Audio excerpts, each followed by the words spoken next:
Okay, right, we'll get going. Thank you everyone for joining us. So yeah, this is the first lunch and learn for the Lancs Climate Action Network. So this is just something that we've come up with as an idea, just to bring people together. So hopefully you'll be able to learn about what other organisations are doing. You'll be able to learn from them, find out about upcoming opportunities, and it also gives you a chance, if you want to get involved at later on, to kind of showcase or spread the word about what you're doing as well. So we'll get going. So we've given ourselves a fairly strict timetable. So we're going to have a couple of presentations first, which are going to be roughly 10 minutes long, with a chance for questions at the end.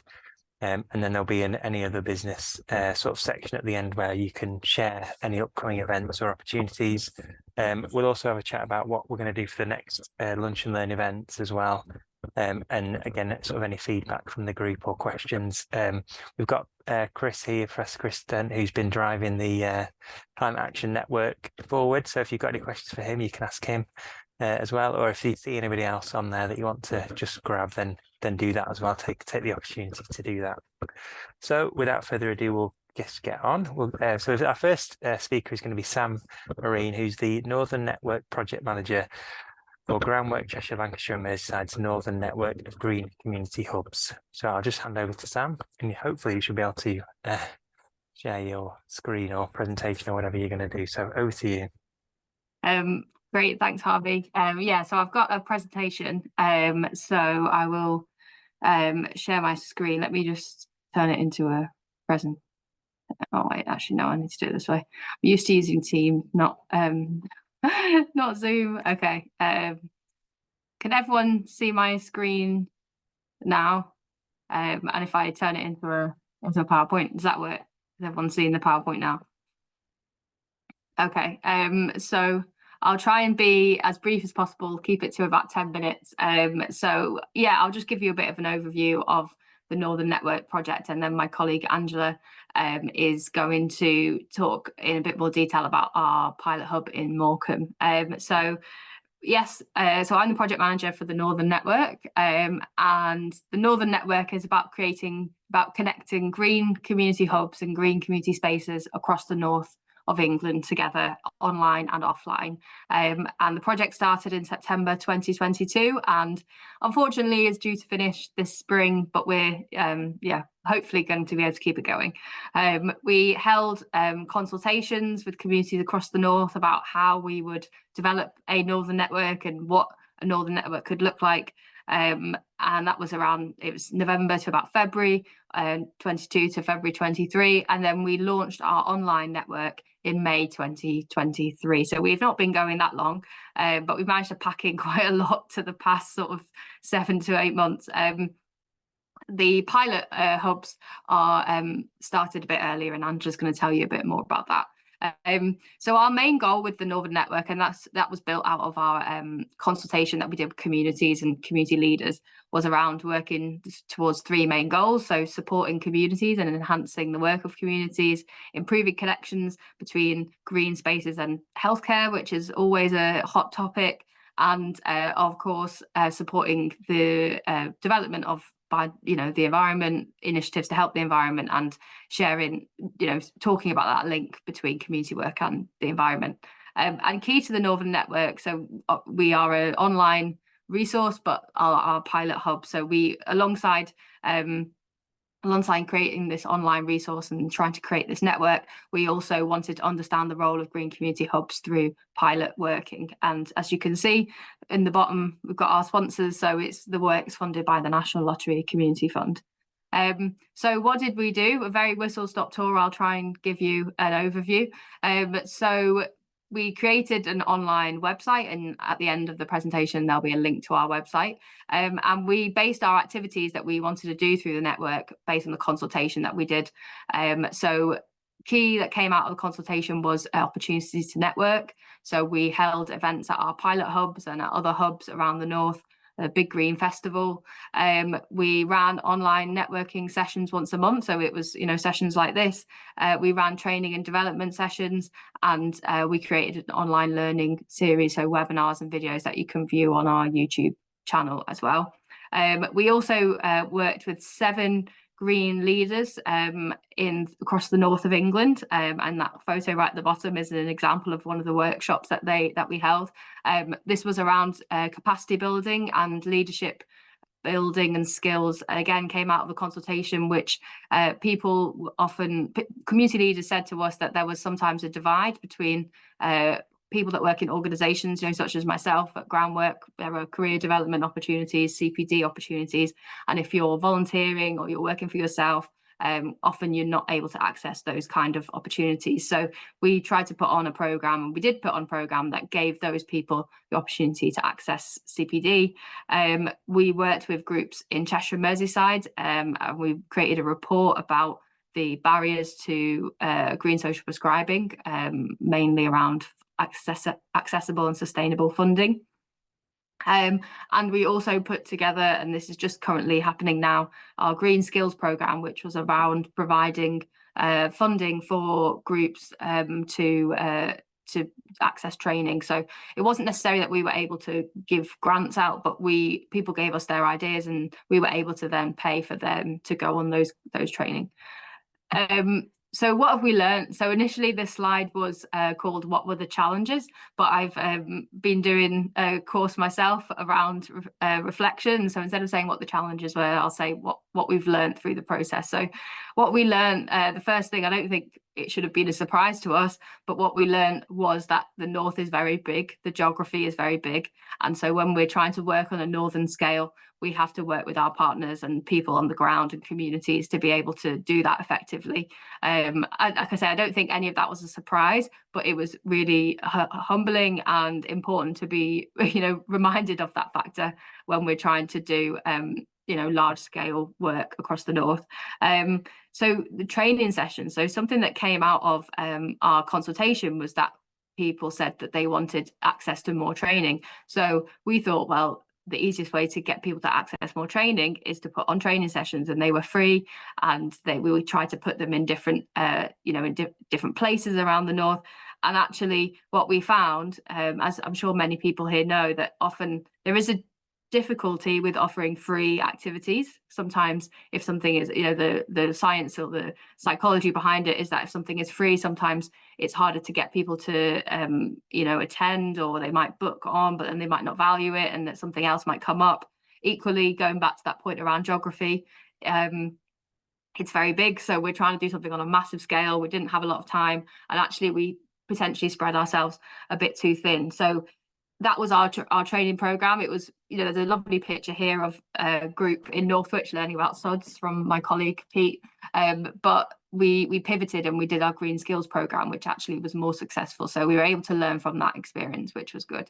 And then time. So our project is 18 months, and 18 months to consult with communities, develop an idea, pilot the idea, continue to do engagement, and then try and hit the whole of the north. We were very sometimes we weren't able to do everything that we wanted, but again, what we learned from that is the benefit of working in partnership, of going out to our key contacts and seeing how we can work together instead of trying to do everything ourselves. So 3 very important and valuable lessons. And then what were the successes? So the success is definitely working in communities in our pilot hubs, seeing those hubs flourish and the community develop around the green spaces. All the hubs, and Angela will tell you more about our hub in Morecambe, are places where there either is a green space but it's been neglected, or there hasn't been accessible green space. So the Northern Network was really about opening those green spaces up, and that's been a really positive experience. Our Green Leadership Programme, our 7 leaders, we're all there in that picture on the right in Penrith on our last session. That was a really positive experience, and all of the leaders, they've all got different journeys and they're all doing their own thing in their communities, but they've all really valued the opportunity. And also we were able to give them some funding, so they were paid for their time, and they really valued that as well.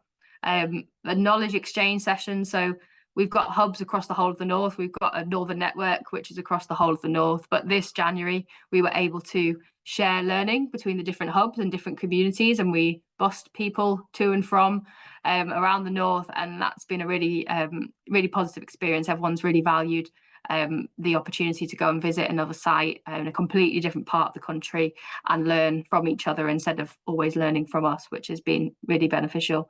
And also our online webinars and videos. So again, this was a bit of a pivot from hosting in-person training sessions, recognizing the geography. We'll take it online, and they've been quite popular. We've got a popular Grow and Eat series online where Angela's cooking at Grow Blackpool, talking about how they utilize the veg that they grow there. So that's been a really positive experience about creating a bit of a learning platform. So what next? So unfortunately, our funding is due to finish in spring 2024, but we are currently looking for more funding, and we are hopeful that we will be continuing the project. So we will be, if we are able to continue the project, we'll be looking to work in more areas, make more partnerships and connections. But regardless, our online website will still continue. Our online membership will still be engaged. We've got our online guides and videos, and yeah, we want to continue in any way we can. So that is a very whistle-stop tour. I try to keep it to 10 minutes. I know that I can waffle on a bit, but yeah, thank you very much for listening. That's our website there, so you can go on the Northern Network. Should have said actually at the start, it's free to join. Anyone can join, become a member. We've currently got 140 members at the last count, and yeah, you can access resources, how-to guides, videos. We had our online events. So yeah, any questions, happy to take them here, or there's my email address as well. So thank you. Thanks, Anne. That was brilliant. Yeah, really good summary of the program. Yeah, some of the challenges I can definitely appreciate: the geography, trying to tie everyone together. Yeah, a short time scale, definitely 18 months, although it sounds like a long time, is not that long. And some great learning, but obviously some really good successes and things to take forward as well. So one of the things I was really interested in was the Green Leadership Programme, and whether you could just tell us a tiny little bit more about that and what was involved and what the people got out of it, and whether that's something that could be shared maybe or could help the Climate Action Network really. Definitely. So the Green Leadership Programme was it was funded partly by Natural England. It was an add-on to our initial programme, and it came directly out of consultation where people were telling us there was this kind of disparity between different parts of the charity sector and the environment sector, especially regarding the roles of people volunteering their time or setting up their own CIC or community group. So we had 7 pilot leaders in our programme. They each were given £1,250 of development funding for themselves, and they attended 5 workshops across the north of England once a month. Each workshop was themed by themes that we picked out of our consultation, and it was led by a peer facilitator. So it wasn't not someone from groundwork. It was someone who also ran their own business or was a volunteer, but had gone through that journey and was now a leader in their position. And they developed the workshop. So we gave them the theme, and then they developed the workshops. But when we sort of talk about the leadership programme in our evaluation, we say we not only work with 7 emerging leaders, but we work with 5 other community leaders, and they were all freelancers and ran their own CICs. And so we were able to actually support 12 green leaders instead of just 7, which was quite nice. But so we've had quite a lot of feedback now from the leaders themselves, and they've all really valued, as I said, that time to come out of their day-to-day of sometimes they're working, if they're got caring responsibilities, and carve that time for themselves. Then they are quite a diverse bunch in terms of their experiences and where they've come from. So they've valued being able to meet people that they would not have met before. And I think one of the sort of most touching feedback I had was from one of the participants from Cumbria, who has set up a group support group for parents of carers, and they do walks outside, and she takes them out, and they do, instead of having support sessions indoors, she does it outdoors with them. And she said that this program enabled her gave her the confidence to travel, and it enabled her children to see that she can go away and do things, and that's okay, and she'll come back. And before that, she hadn't had that opportunity to do it, and especially with the funding, she wouldn't have been able to do it unless we'd given them funding to travel, because she was traveling all the way from Cumbria. So I think, yeah, something, definitely want to continue it. It's part of our new funding bid. If anyone is interested in finding out more and wants to partner, then I'd be happy to, have the conversation. And I think definitely in thinking what we want to do in phase 2 with the leadership program is make it much more regional. So we did have this northern focus for the pilot, which had its benefits but the challenges. And actually, yeah, we'd love to do like a Lancashire and South Cumbria, or Lancashire and Cumbria Northwest cohort, which brings more leaders together. So yeah, definitely happy to have conversations about that. Great, thanks, Sam. Yeah, perhaps that's something that could be put on the list of potential projects for the for this network, Chris. Yeah. Does anybody else have any other questions for Sam before we ask Angela to do her presentation? You want to just shout out or raise a hand, or there will be time again at the end if anybody wants to ask that. Is there anything in the chat? Just have a check. No, there's nothing in there. Okay, so right, we'll move on to our next talk for today then. So now it's going to be Angela Nagorski, who is the project facilitator at the Green Community Hub in Morecambe. So that was one of the pilot projects, and Angela's going to talk about her experience in Morecambe. So over to you, Angela. Hello, Sam, are you okay sharing those pictures I sent you, if that's okay?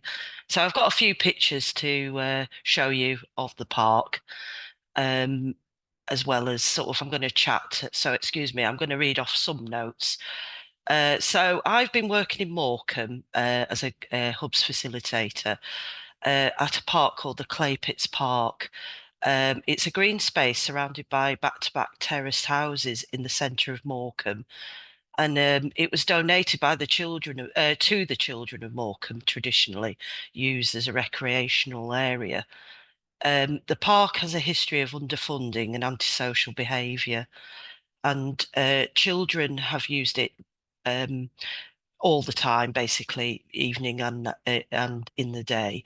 The children of the area have no gardens. It's all terrace, so it's heavily used. So can you have a look on the next slide, if that's okay? So there's been a lot of problems with children attacking trees and taking the bark off trees, and local buildings such as the local gym, which has been not used for about 20 years, have been a focus of antisocial behaviour.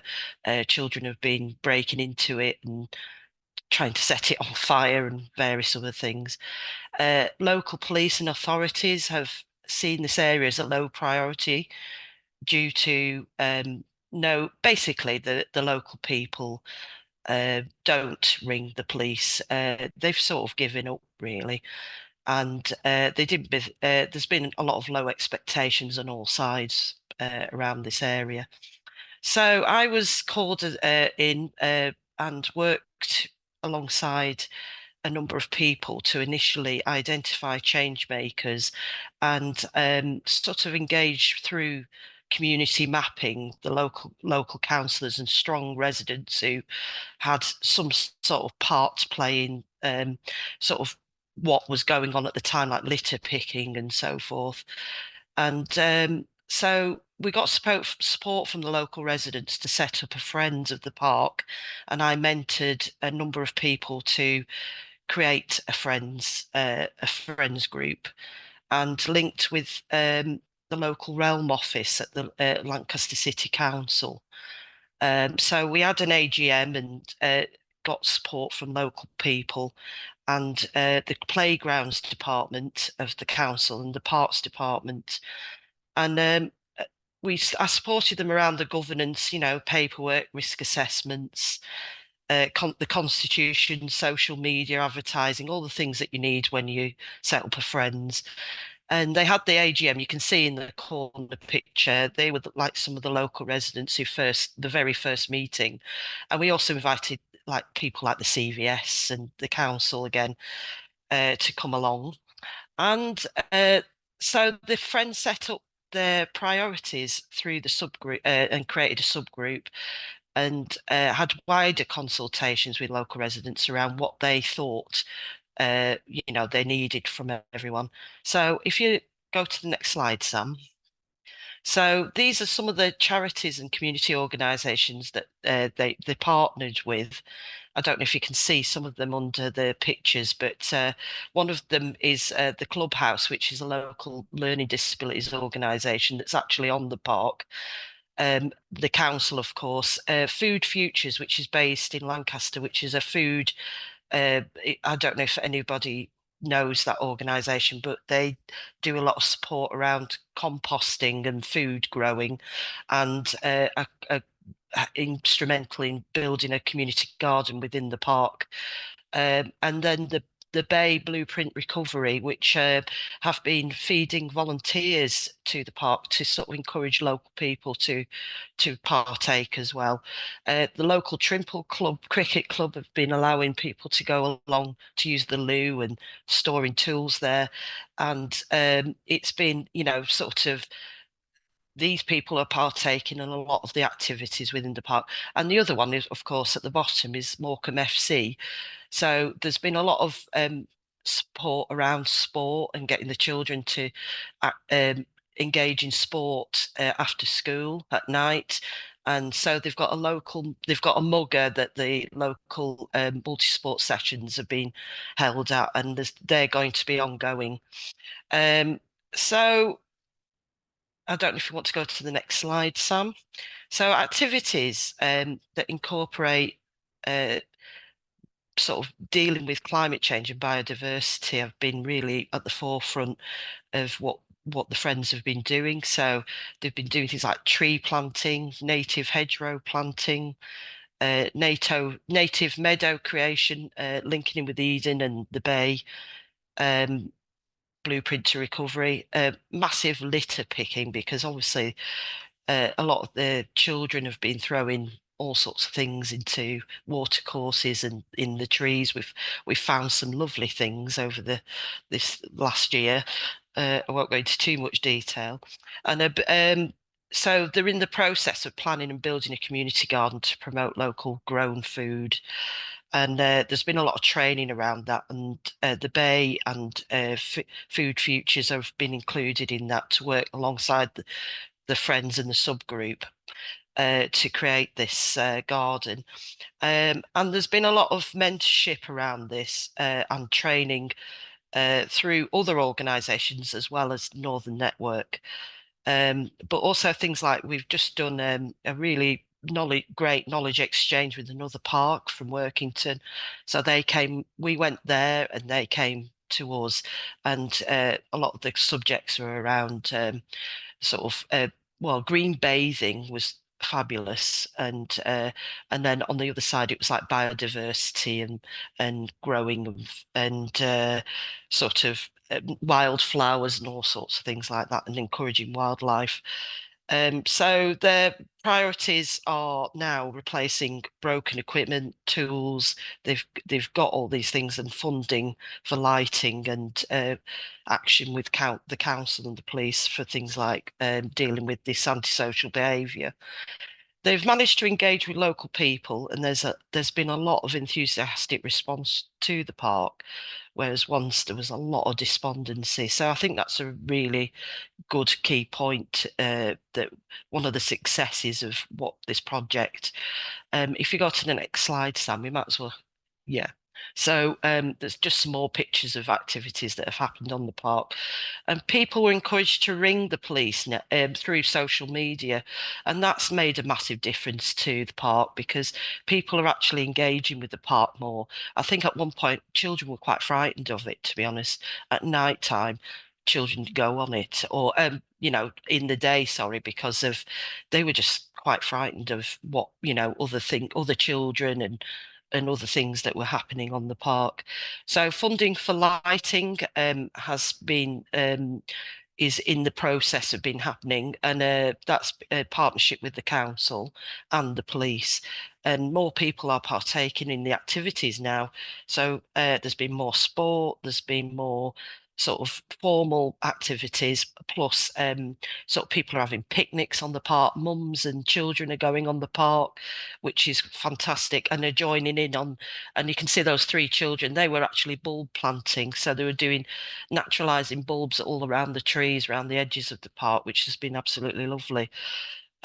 Feedback on training has been really positive, and the friends have been feeling confident to run these activities after my mentorship, and I'm sort of pulling back now and sort of allowing them to run everything. So this is the sustainability of having this 18-month process that we've, you know, I've got to sort of pull back off it, but what we've done is replace that with these partners, so they're going to be able to give them that extra support while, you know, we move off. And it's allowing local residents to feel safe in a beautiful green space again, which is it's such a huge thing. And so this is a community-led organisation, and it's not top down. It's all come from the local residents, and they're collaborating with all these partners, and it's creating a sustainable process that's going to continue after we've gone, and the changing and communication with local people has improved so much. If you speak to local authorities, they're really happy with the process, and they're really happy to support them as well. And it's been a challenge, but I think that from where we started to where we're finishing is just huge, because many people are using this park now, and have changed how they use it and how safe they feel. So that's it. Thanks, Sam. So that was Yeah.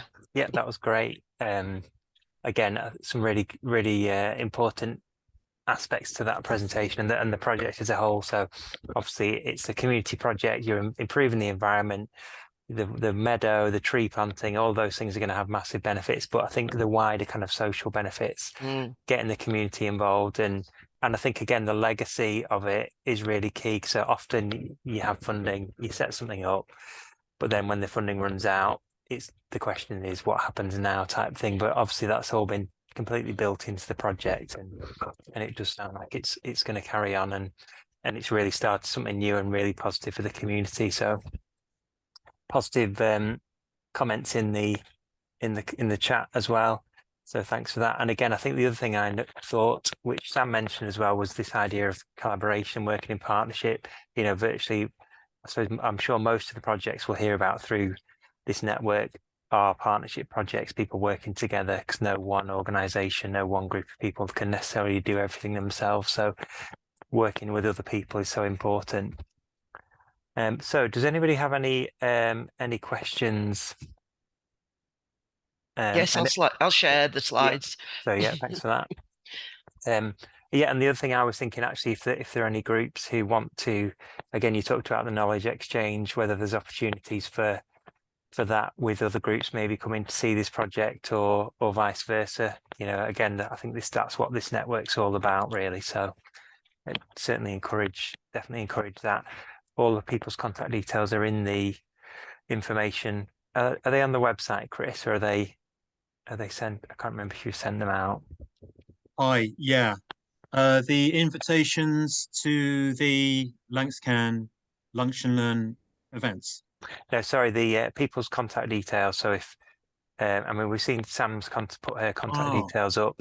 Can members of the network access other people's contact details? Yeah, on the well, okay. We haven't got Angela's, I don't think, on the invite invitation that you sent or you penned for us, Harvey. But we can send details out. I mean, I'm not too sure how many of the, I think it's about 30 people we got on this this call, which is fantastic, are LancsCAN members, Lancashire Climate Action Network members. But if you are, I sent out the most up-to-date January members list, which has all the email addresses of everyone there. So this is also a time for me to shamelessly plug the network, and I'll put my my contact details in the I'll just unmute my camera, stop video again. I'll put my contact details in the chat. So if you would like to get involved in LancsCAN, then please let me know. But Harvey, what else can we do? Can we well, could I you think, share I mean, this? yeah, people can contact Angela through Sam, I guess, through Sam's email address. I don't know if you want to just put that up quickly again, Sam, that slide. Yeah, I'll Um, put my email that'd address be in the useful. chat, and then yeah, if you want to know Yeah. anything about our project or the other like groundwork pilot hubs as well, then you know, we can put you in touch with our team as well. Yeah, brilliant. We've The other, got- yeah, go sorry, ahead, Harvey, Chris. go on. No, Well, go ahead, Harvey. Sorry. well, I was just going to say, I mean, obviously, so now we've done the sort of formal bit. We had the 2 talks. The rest of it is really kind of over to the attendees, really. So if you want to, you know, we've got 27 people now who are still with us. So if you want to introduce yourself, if you want to ask a question, if you know, it'd be great to have some feedback. This is the first one we've done. So it's a completely new thing. Has it been useful? What would you like to see in future? We've had a couple of thoughts about what the theme of the next one might be. So there's been a bit of activity around wildlife. So Andy Hardman, who's the wildlife lead for the network, has emailed around, asking the question about a wildlife group, whether anybody will be interested in a wildlife themed session next time. In addition, Harvey, we've got it's Richard Watts, who's also leading for us on transport. We could ask him maybe, Yeah. see what's happened there with his kind of conversational group around transport within the network. Yeah. So there's some ideas. So whether you want to put in the chat or say hello or just, you know, promote your organization, now's the time to do that. If you've got any events coming up, again, we can publicize, Chris and the team at Edge Hill can publicize events that you've got with your groups as well. So there's opportunities to promote that through the network. Yeah, we're also going to post the recording of this on the LancsCAN website for the event webpage. I think, Harvey, is that right? Yeah, that's fine. Yeah. So yeah, it has been recorded. So most people have got their cameras turned off, but so yeah, it's over to you all really. If anybody wants to say hello, introduce themselves and their organisation, I'm interested to know who's here and what you thought of the event. Okay, yeah, go ahead. C. Goodman. Hi, yeah, my name's Cheryl Goodman. I'm not quite sure why my camera's not working, but anyway, yeah, I just wanted to say I'm just interested. We just started a 4-year project with Burnley Leisure and Culture and Burnley Borough Council through the Climate Action Fund, through National Lottery Community Fund as well. It's a 4-year project where we've got a new Green Activities Coordinator in post sitting within the Council's Green Spaces team, who will be running, delivering sort of community sessions, workshops, skilling up sort of residents, encouraging people to sort of come out and look after, you know, the local green space in their own area. And we've also got a tree planting scheme at the minute in partnership with the charity Trees for Burnley, funding 3 Trees for Cities. And that's created 15 new micro woodlands across Burnley, 1 in each ward. So the new Green Activities Coordinator will also be looking after these new spaces as well. I just wanted to put that out there. Obviously, we're always interested in partnership work. So if there's anybody out there that wants to get in touch with me, I'll also put my details in the chat. Great, thanks, Cheryl. That's great. Yeah, and again, if you've got any events coming up that you want or would like promoted, again, if you email through to Chris and the team at Edge Hill, then those events and opportunities can be promoted through the network as well. Wonderful, thank you. Great, yeah, thank you, and thanks for being the first one to speak up. Does anybody else want to introduce themselves? I don't mind speaking up. I'm Satya Nathan. I work for the NHS, the Integrated Care Board in Lancashire and South Cumbria. I'm more than happy to do a presentation here about what we're doing in the NHS. But it's sort of, I was thinking, what do you want? It's quite, I don't want it to be boring to you. So if anybody's got any suggestions, what you would be interested in hearing about hospitals, about GP practices, around what people are doing, just put it in the chat, because and also how, obviously, if there's any way that we can work together with you as well. Hi, and it's been a really good presentation. So thanks ever so much for that, Sam. Great, thanks, Alison. Yeah, I'm sure a themed event on health and climate and all of those sorts of topics would be really useful. I'm sure people would be interested in that. Rachel, you want to go next? Hi, I just thought I'd introduce myself. I have 2 jobs. So one of my roles is community outreach manager for Down Syndrome, the Inclusive Dance Charity, and in terms of climate action, we are always trying to be sustainable and think of ways to do things more sustainably. But more relevant to what this particular session is about, I am working on a new project called Local, which stands for Locally Organised Communities across Lancashire. Bit of a mouthful, sorry. That's being delivered over 5 years. We've got 5 years lottery funding, and it's delivered by Lancashire Association of CVSs. So it's a big project for 4 of us working part-time all across the Lancashire 14 districts. And our work is based on a manifesto that was produced by Voluntary Sector North West, which has 9 priorities, and one of those is green communities. So that is one of the things that we're looking at. We're listening to communities, working with our partners, which are the CVSs and other organisations, to try and find what the gaps are, within BCFSE organisations and communities, give them a voice, evidence their impact. So I love seeing things like you're just showing where, you take something like the park, and you transform the use for the community, and it's led by the community. So finding out what's going on in different areas and getting ideas around that and being able to connect people is really useful for us. So I would really like to connect with the Climate Action Network, just so I can signpost people who maybe don't know what's going on with each other, learning from different areas geographically and things. Yeah, great. Thanks, Rachel. No, that's great. Yeah, sounds like you've got your hands full anyway with 2 jobs as well. Anybody else want to? Yeah, David. Hi, good afternoon. My name's Dave Savage. I work as a community rail officer at Community Rail Lancashire. So I think Chris mentioned Richard Watties, sent his apologies. He had another meeting to attend to. But just a little bit about the work we do. We're based in Accrington, which is an eco station. And at the station, we have a classroom. So one of my jobs as the education officer is I bring school groups and community groups using the train to Accrington. And then I can show them what makes the station eco-friendly. So I do sessions based around rail safety, sustainable travel.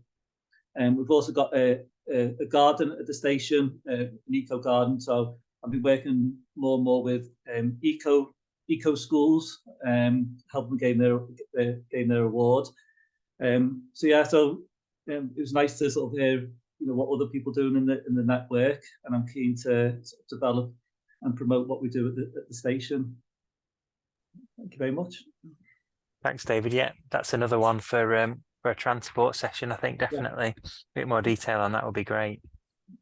So anybody else? One thing I've just remembered, which will affect, I suppose, everybody. The Lancashire Local Authority Devolution Deal. There's a consultation at the minute.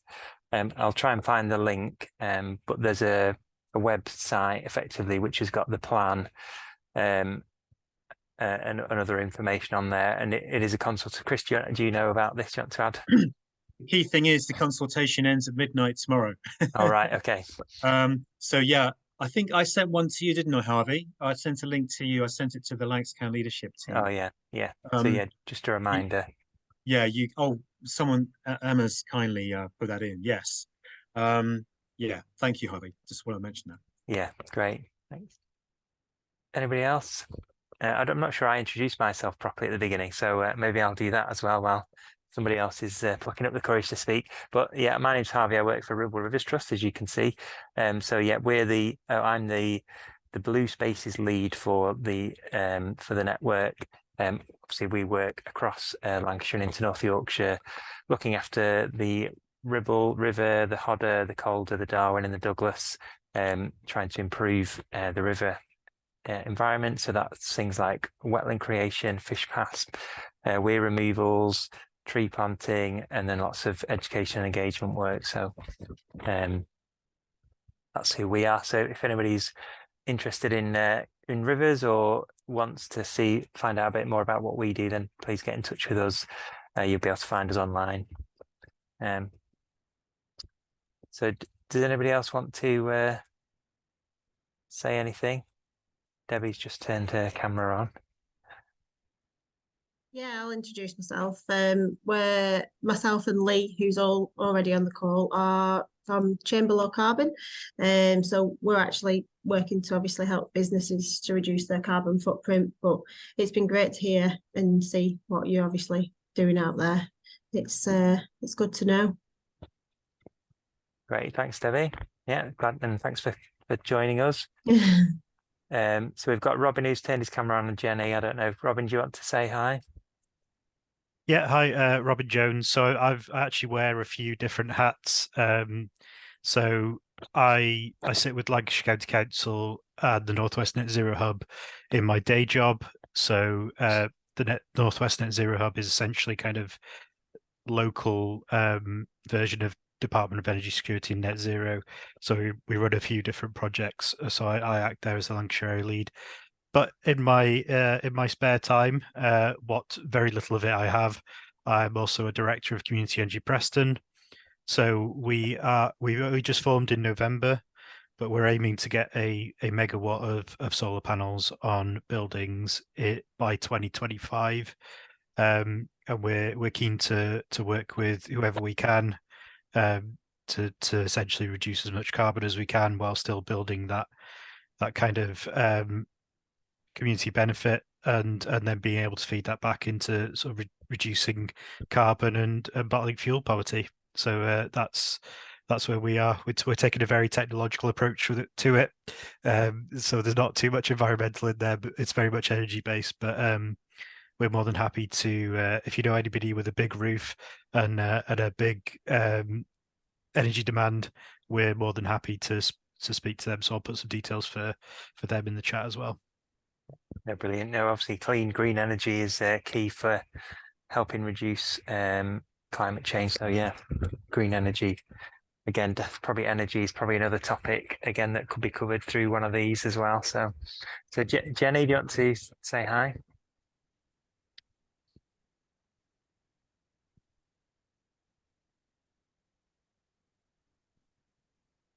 Cool. I can't hear you at the moment, Jenny.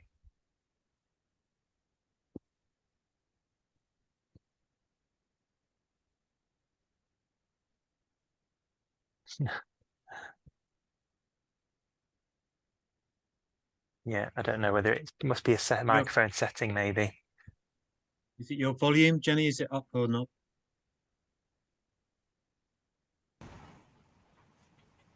Oh, there we go. I think we might be. Am I back? Yes, that's Sorry. it. Yeah. There we go. Sorry, my computer is having one of those days today. Yeah, I just wanted to quickly introduce myself. My name is Jenny. I work as a community engagement officer for Lancashire County Council. We are the Treescapes team. What's really nice is that I recognise some of the faces here, so that's really lovely to see.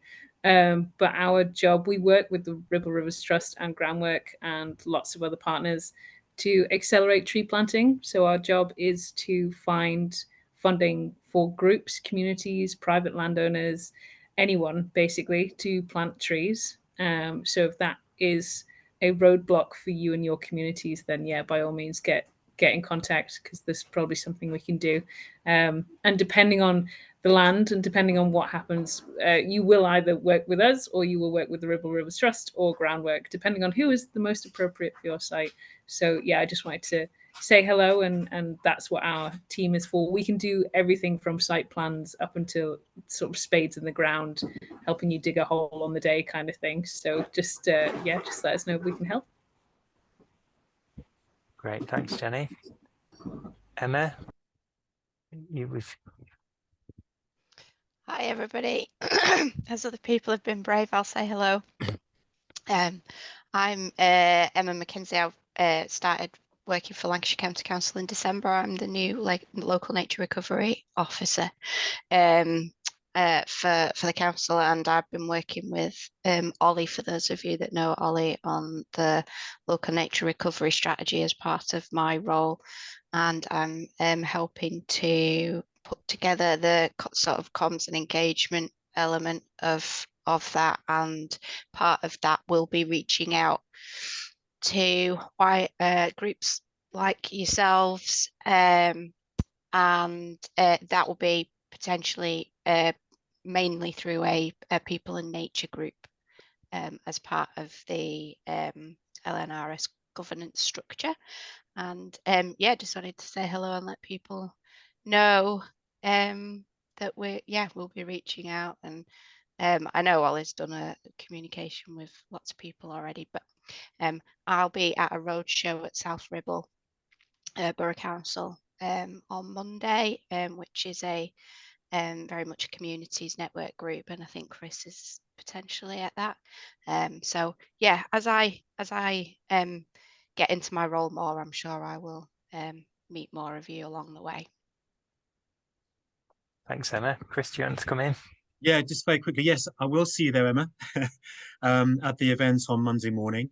Also, just to let you know that Kate Horsley is one in the leadership team of LancsCan, who works with you at Lancashire County Council. And we're in regular contact with people like Jane Hardy-Jones as well. We're updating the Lancashire Climate Officers Group on Monday, the 5th of February, with recent LancsCan activities and plans in the making. So just to tie those kind of like those links up. Emma, nice to meet you. Hope your job goes well. Thank you. See you on Monday. Yeah, see you Monday. Yeah, and if people aren't sure what the local nature recovery strategy is, then I'm sure Emma will be happy to give some more information. We can perhaps share some links to information on that. I think if you can get involved in the consultation or input into that, I would really encourage everyone to do that, because the nature recovery strategy will be an important sort of important strategy for the whole of Lancashire going forward, in terms of being able to get funding and where funding's channeled and all of those sorts of things. So if you can get involved in it, then please do. There will be a wider public questionnaire engagement survey going out, and we're hoping that will be fairly soon into February, once the devolution one's finished, which will be on the local nature recovery strategy. And like I said, I need to obviously touch base with Ollie, but this might be an opportunity session where we could do a little presentation on LNRS, if that would be useful. And there is an LNRS inbox, which I think is just, let me double check, and I can type it into the chat. But there is a general email inbox that's monitored for the LNRS, which is just lnrs@lancashire.gov.uk. So I'll quickly copy and paste that into the chat as well. Great, thanks, Emma. Emma from Action for Conservation, do you want to jump in? Yeah, I thought I'd follow up as another Emma. Nice to meet everyone. I work for Action for Conservation. We work across the UK, but I'm the Northwest Programme Manager, so covering big area of the Northwest, working predominantly with 12 to 16-year-olds. So we run workshops in secondary schools. We have an ambassador program where we work with various partners. So like we work with Groundwork, for example, in the past to run hands-on actions with our young people. And we run camps. So that's sort of something that's coming up quite soon. So if anyone does work with people in that age bracket, it'd be amazing to share that. It's a free camp opportunity that we run in the Peak District every year. Just thought I'd say hi. Thanks for having me in the group. Thanks, Emma. That's great. So, are you looking for conservation projects for your groups to get involved with, or do you tend to have them already? It's a mix. So our ambassador program, we tend to find different projects for them to get involved with, depending on what they're interested in. So we work with them to learn. Are you interested in? Do you want to do tree planting, or do you want to do like a reuse repair workshop? So it's very broad. We don't have one specific area. I guess our specific area is young people, and then everything else feeds into that, and empowering them to take action and have their voices heard, and sort of involved in important decision making. So it's very broad. So I mean, I was thinking if people have got projects that they're trying to do and they need some extra pairs of hands, potentially, if a group, you might be able to bring a group along to help out. Yeah. Okay, great. So people can bear that in mind when they're developing new projects. But thanks for contributing. Jennifer. Hi everyone, I'm really sorry I can't get my camera to work, but I'm Jenny. I am from Rosendale Valley Energy, a fairly new organisation, and I work on our local energy advice demonstrator project, which is about delivering energy advice to the people of Rosendale, looking at ways that they can save energy, reduce the bills, put measures in place to make the homes hopefully healthier, warmer, and thereby reducing their energy bills and their carbon footprint. I'll put my email address in the chat in case anybody would like to contact me to find out a bit more about what we're doing. Okay, thank you. Nice to meet everyone. Thanks, Jenny. Great. So we've scheduled an hour, I think, so there's a few more minutes left if anybody else wants to say hello or has got anything coming up that they want to share.